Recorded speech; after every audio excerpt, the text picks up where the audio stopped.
করো না গো, আমি তোমারই আছি।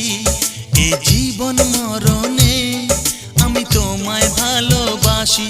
আমি তোমার ছায়া হয়ে রব তোমার পাশাপাশি।